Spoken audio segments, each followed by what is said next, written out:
Hello student, आप देख रहे हैं यूट्यूब चैनल फिजिक्स चर्चा विद आर.के. प्रजापति। हमने इसके पिछले वाले वीडियो में देखा मूल राशियां क्या होती हैं एसआई पद्धति के अनुसार और सप्लीमेंट्री पूरक राशियां। हमने 7 मूल राशियां तथा 2 पूरक राशियों की परिभाषाएं देखी थी। अगला टॉपिक जिस तरह से हमने टॉपिक बताए थे आपको चैप्टर स्टार्ट करने से पहले, उस टॉपिक के अनुसार अब बात करते हैं लंबाई, द्रव्यमान, समय की मापन और कितने बड़े बड़े मात्रक छोटे मात्रक होते हैं इसके बारे में। लेकिन इस टॉपिक की बात करें तो इस टॉपिक पर बहुत विस्तृत वीडियो बनेगा, कम से कम जाके 1.5-2 घंटे का वीडियो होगा तीनों टॉपिक के बारे में। इसलिए हम इस टॉपिक को अभी हम विराम देते हैं, आगे की टॉपिक को देख लेते हैं। इसके बाद जब वीडियो अंत होगा तो हम उसका वीडियो बना के डाल देंगे। बात करते हैं हम अल्पतमांक की। अब हम मापन पे जाते हैं। मापन में हमने देखा त्रुटि टॉपिक जो था, तो त्रुटि टॉपिक में एरर टॉपिक में क्या था कि हम बात करते हैं उसमें पहली हेडिंग की बात करते हैं अल्पतमांक। तो अल्पतमांक क्या होता है? अल्पतमांक शब्द से ही समझ में आता है कि अल्प मीन्स कम और मांक मीन्स उसका मान। तो जब कम मान की बात की जाए तो निश्चित है उस पर कम मान की ही बात की गई होगी। तो अल्पतमांक क्या है? हम मापन की बात कर रहे हैं, इसीलिए निश्चित है किसी मापक यंत्र का ही अल्पतमांक होगा।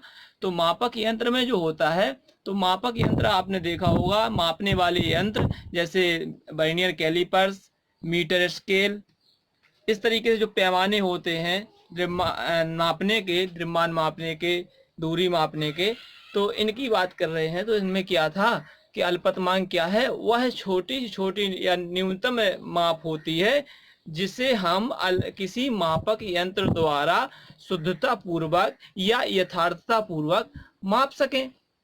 छोटी छोटी यानी हमारे पास जैसे स्केल पैमाना है, तो स्केल पैमाना में वो कौन सी छोटी माप है, सबसे छोटी माप जिसे हम शुद्धता पूर्वक माप सकें, उससे हम जो उससे छोटी माप होती है, अगर उससे छोटी मापेंगे तो उसमें कहीं नहीं कहीं कोई त्रुटि हो जाएगी। जहां तक हम उस मापक यंत्र द्वारा शुद्धता पूर्वक माप सकते हैं वो उसका क्या कहलाता है? अल्पतमांक कहलाता है। जैसे मीटर पैमाने का अल्पतमांक, वर्नियर कैलिपर्स का अल्पतमांक, स्क्रू गेज का अल्पतमांक, कलाई घड़ी का अल्पतमांक।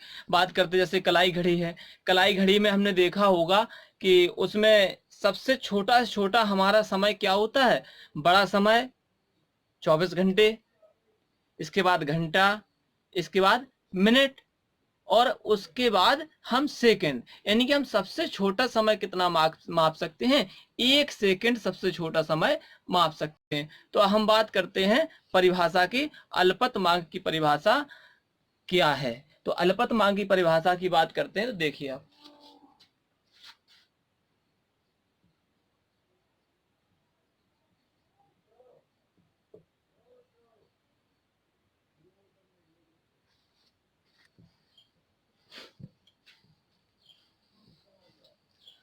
तो हम बात कर रहे थे लीस्ट काउंट अल्पतमांक की। तो हमने इसकी परिभाषा क्या है? वह न्यूनतम माप, छोटी छोटी माप जो किसी मापक यंत्र द्वारा यथार्थता पूर्वक मापी जा सके। किसी मापक यंत्र द्वारा, स्केल द्वारा या कोई भी मापक यंत्र हो उसके द्वारा हम वो कौन सी माप है जो छोटी छोटी होनी चाहिए जिसे हम शुद्धता पूर्वक माप सकें, तो उसकी बात करते हैं। उस मापक यंत्र का क्या कहता है? अल्पतमांक कहते हैं। उसे उस मापक यंत्र का अल्पतमांक कहते हैं। जो छोटी से छोटी, सबसे छोटी न्यूनतम मात्रा होती मापने की किसी मापक यंत्र द्वारा, वो उस मापक यंत्र का अल्पतमांक कहलाता है। जैसे बात करते हैं मीटर पैमाने का अल्पतमांक, तो मीटर पैमाने का अल्पतमांक हम कितना माप सकते हैं? 1 मिलीमीटर। उसमें हमने देखे होंगे इस तरीके से बने होते 0, 1, 2, 3, 4, 5, 6। तो हम कितना माप सकते हैं? यानी कि इतना हिस्सा। तो ये जो इस छोटी दूरी है इसको हम क्या कहते हैं? 1 मिलीमीटर या 0.1। अगर हम सेंटीमीटर में बदलें तो 0.1 सेंटीमीटर, मीटर में भी बदल सकते हैं इसको। इसी प्रकार से वर्नियर कैलिपर्स भी मापक यंत्र है, उसको हम कह सकते हैं 0.1 मिलीमीटर माप सकते हैं। 0.1 मिलीमीटर यानी ये जो मीटर पैमाना होता है उसका 10वां भाग और हम माप सकते हैं इस वर्नियर कैलिपर से। तो इस तरीके से अगर सेंटीमीटर में बात की जाए तो 0.01 सेंटीमीटर। स्क्रू गेज, पैच मापी, तार का व्यास मापने के लिए क्या करते हैं हम, स्क्रू गेज का यानी पैच मापी का उपयोग करते हैं। तो पैच मापी का मान कितना है 0.01 मिलीमीटर, 0.01 मिलीमीटर। कहने का मतलब जब जो मीटर पैमाने से वैल्यू मापते हैं उसका 100वां भाग हम किससे माप सकते हैं, स्क्रू गेज से माप सकते हैं। कितना, 0.001 सेंटीमीटर। कलाई घड़ी, कलाई घड़ी की बात करते हैं तो उसका अल्पतमांक 1 सेकंड होता है, जो हमने आपको बताया था। अब बात करते हैं त्रुटि की। तो त्रुटि क्या है, त्रुटि क्या है, त्रुटि किसी यानी माप में जो कमी आती है या अधिकता होती है वो त्रुटि होती है। कैसे, जैसे हमारे पास एक फिक्स मान दे दिया गया है कि इसका मान इतना है या इतने सेंटीमीटर है, हम उसको मापते हैं तो थोड़ा बहुत कम ज्यादा जो वैल्यू आती है वो त्रुटि कहलाती है। इसलिए हम इसको क्या कहेंगे, जो हमें वैल्यू दी गई वो कितनी वैल्यू होती है, प्रमाणिक वैल्यू होती है। और जो हम यानी कि मापते हैं, जिसे हमने किसी से मापा है और हम बात कर रहे हैं उसकी, तो वो कौन सी वैल्यू होती है, प्रायोगिक वैल्यू। तो जब हम प्रमाणिक वैल्यू, प्रमाणित मान में से प्रायोगिक मान को घटाते हैं तो जो यानी कमी शेष बचती है उसमें धनात्मक या ऋणात्मक, वो हमारी क्या कहलाती है, त्रुटि। तो हम देखते हैं त्रुटि की परिभाषा।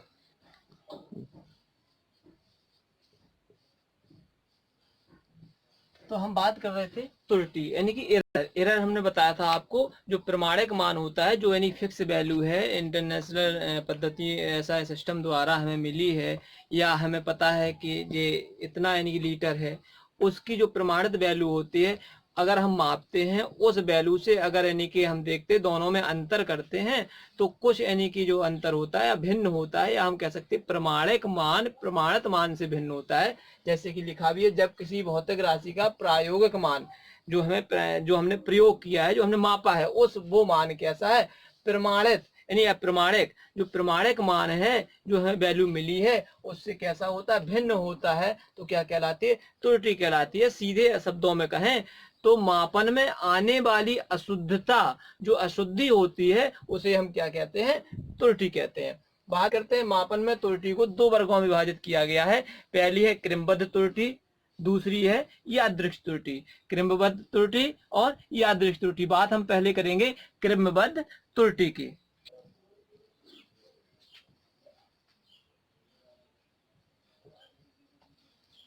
तो हम बात कर रहे थे त्रुटियां, कुछ त्रुटियों को 2 वर्गों में विभाजित किया गया है। पहले कौन सा वर्ग था, क्रमबद्ध, यानी पहला पॉइंट था क्रमबद्ध, जो सिस्टमैटिक एरर बोलते हैं।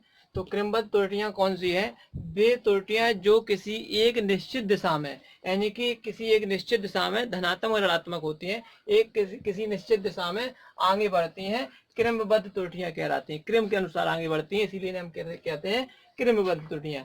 ये त्रुटियां मापक यंत्र की रचना, जो मापक यंत्र में बनावट होती है, कुछ बनाने में कारण रह जाती कमी, तकनीकी अपूर्णता, यानी हमारे प्रयोग करने में जो तकनीकी होती है उसको ध्यान में न रखते हुए, मापन के समय बाह्य कारक जैसे ताप, दाब, आर्द्रता का प्रभाव पड़ जाता है, के कारण हो जाती है। इन त्रुटियों का कारण ज्ञात होता है।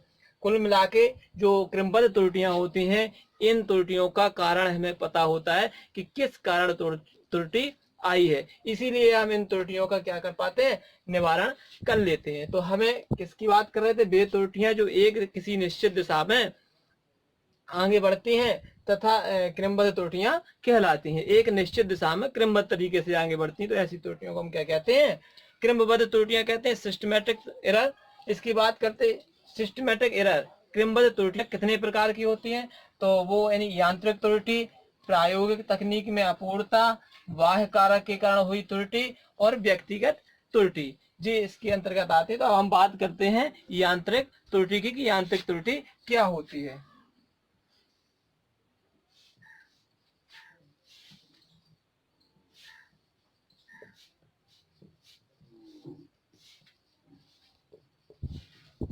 तो हम बात कर रहे थे क्रमबद्ध त्रुटियां कितने प्रकार की होती है। तो क्रमबद्ध त्रुटि का पहला यानी कि हमने आपको बताया था कितने प्रकार की होती हैं, उसमें पहला पॉइंट क्या था, यांत्रिक त्रुटि, इंस्ट्रूमेंटल एरर क्या है, इसी शब्द से दिख रहा है यांत्रिक त्रुटि, यानी यंत्र में त्रुटि। और यंत्र में त्रुटि कैसे हो सकती है? निश्चित है उसको जब बनाया गया होगा तो उसकी बनावट में जो त्रुटि आ गई होगी वही त्रुटि को हम यांत्रिक त्रुटि कहते हैं। मापक यंत्र की बनावट के कारण आई त्रुटि को हम क्या कहते हैं? यांत्रिक त्रुटि कहते हैं। इस त्रुटि को सही मापक यंत्र का प्रयोग करके दूर किया जा सकता है। जैसे हमारे मापक यंत्र मापन में कोई त्रुटि आ रही है और यंत्र में त्रुटि है, तो हम क्या करेंगे?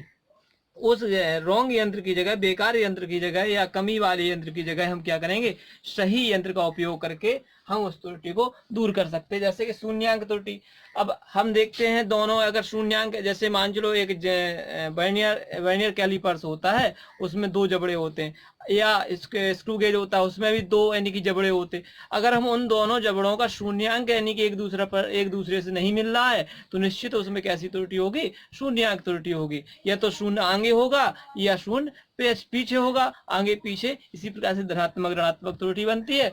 बात करते हैं अल्पतमांक त्रुटि। जब उसको मापते हैं तो उसमें जो अल्पतमांक होता है, अल्पतमांक में त्रुटि आ जाती है तो अल्पतमांक त्रुटि। अचर त्रुटि। अचर मतलब जब भी हम उसको मापें उतना ही उसका मान आता रहे, हर सदैव उतना ही निकलता रहे। तो ऐसी हमें इनकी चीजों का हम क्या कर सकते हैं? निवारण कर सकते हैं। हम दूसरी जो त्रुटि है क्रमबद्ध त्रुटि, पहली त्रुटि यांत्रिक त्रुटि, दूसरी त्रुटि जो क्रमबद्ध त्रुटि है उसकी बात करते हैं प्रायोगिक तकनीक में अपूर्णता की। तो उसको देखते हैं हम। तो हम बात करते हैं दूसरी, क्या है? प्रायोगिक तकनीक में अपूर्णता। निश्चित है प्रयोग जो हम करते हैं उसमें हमारी कमी रह जाती है कि हम उचित तरीके से प्रयोग नहीं करते हैं, तो वो यानी कि क्या कहलाती है? प्रायोगिक तकनीक में अपूर्णता। जैसे प्रेक्षण देते, जब हम एक्सपेरिमेंट करते हो वहां यानी वैल्यू निकालते हैं, तो हम क्या करते हैं? रीडिंग निकालते हैं। तो उचित प्रायोगिक तकनीक ना अपनाने के कारण हम उस तकनीक जो तकनीकी होती है उसको अच्छी तरह से ना अपनाकर कुछ उसमें कमी कर देते हैं, तो हमारे पास क्या आ जाती है?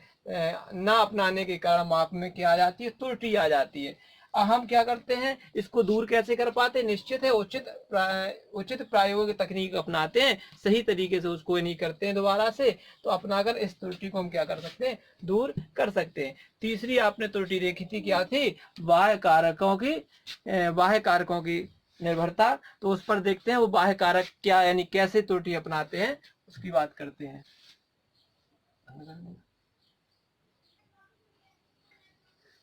तो हम बात करते हैं तीसरी कौन सी त्रुटि है क्रमबद्ध, क्या है? बाह्य कारकों के कारण त्रुटि। बाह्य कारक क्या होते? ताप, दाब, आर्द्रता, इनका जो प्रभाव होता है उनसे क्या होता है? आदि के कारण त्रुटि आ जाती है। जैसे मान लो प्रयोग के करते समय एकदम ताप बढ़ जाना है, या उस पर दाब बढ़ जाना है, या उसकी आर्द्रता यानी नमी वगैरह जो होती है उसके कारण जो त्रुटि आ जाती है वो क्या होती है? बाह्य कारकों के कारण त्रुटि होती है। इसका कारण पता लगा लेते हैं कि आर्द्रता के कारण त्रुटि है, नमी के कारण त्रुटि है, किसके कारण त्रुटि है वो हम पता लगाकर इस त्रुटि को दूर कर सकते हैं। बात करते हैं चौथी त्रुटि कौन सी है? व्यक्तिगत त्रुटि। तो व्यक्तिगत त्रुटि क्या है? Personal error. यह त्रुटि मापककर्ता की कमी के कारण होती है। जैसे आपने कोई एक्सपेरिमेंट किया, उसमें मापने में कमी छोड़ दी। कैसे कमी छोड़ दी? जैसे उपकरण को सही से ना व्यवस्थित करना। आपने एक्सपेरिमेंट तो स्टार्ट कर दिया पर उपकरण को ये नहीं देखा ऊंचा है नीचा है या हमारा स्टैंडर्ड तरीके से रखा है कि नहीं रखा है, और हम प्रयोग करने लगे, तो उस कमी के कारण आ जाता है। या हम लापरवाही से प्रेक्षण ले लिया, हमने जल्दी जल्दी में प्रेक्षण ले लिया, ध्यान से रीडिंग नहीं पढ़ी, उसके कारण जो त्रुटि आ जाती है उस त्रुटि को हम क्या कहते हैं? व्यक्तिगत त्रुटि। बात करते हैं, हमने बताया था त्रुटि 2 वर्गों में विभाजित की गई थी। क्रमबद्ध त्रुटि, हमने क्रमबद्ध त्रुटि को अभी देखा। अब हम बात करते हैं यादृक्ष त्रुटि को। यादृक्ष त्रुटि क्या होती है?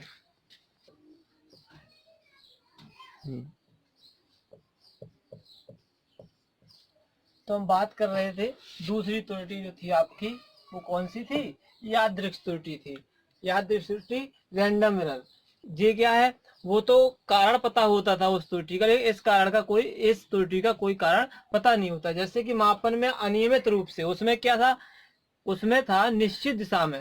इसमें क्या है, अनियमित रूप से होने वाली त्रुटि को हम क्या कहते हैं, यादृच्छिक त्रुटि कहते हैं। इन त्रुटियों के कारण चिन्ह तथा परिमाण निश्चित नहीं होते, यानी न तो हमें पता चलता धनात्मक त्रुटि है, न पता चलता है ऋणात्मक त्रुटि है, और ना ही इसका परिमाण फिक्स होता है, क्लियर हो पाता है इसकी मात्रा कितनी है। जैसे इन त्रुटियों के कारण भी अज्ञात होते हैं, इन त्रुटियों का क्या होता है, कारण अज्ञात होता है। जैसे वैद्युत लाइन में उतार चढ़ाव, पता चला हम एक्सपेरिमेंट कर रहे हैं और उस समय वैद्युत लाइन जो करंट बह रहा है उसमें कम ज्यादा हो जाना करंट का, उसके कारण जो त्रुटि आ जाती है वो क्या कहलाती है, यादृच्छिक त्रुटि कहलाती है। और हम बात करेंगे प्रेक्षण में त्रुटि, यानी जब हम प्रयोग करते हैं और माप निकालते हैं, माप लेते हैं, तो उसमें कितने प्रकार से त्रुटि होती है, कौन कौन सी त्रुटि का उपयोग होता है या कौन कौन सी त्रुटि होती है, उनकी बात करेंगे हम नेक्स्ट वीडियो में। आगे वीडियो में देखते हैं कौन सी त्रुटि होती है, और वो टॉपिक भी बहुत अच्छा है। Thank you. और आप लोग चैनल को लाइक सब्सक्राइब अवश्य करें, जिससे आपको अगले वीडियो क्रमबद्ध तरीके से आपको नोटिफिकेशन द्वारा प्राप्त हो सकें और एक सुचारू रूप से आपके वीडियो आपके पास मिलते रहे। इसके बाद धन्यवाद।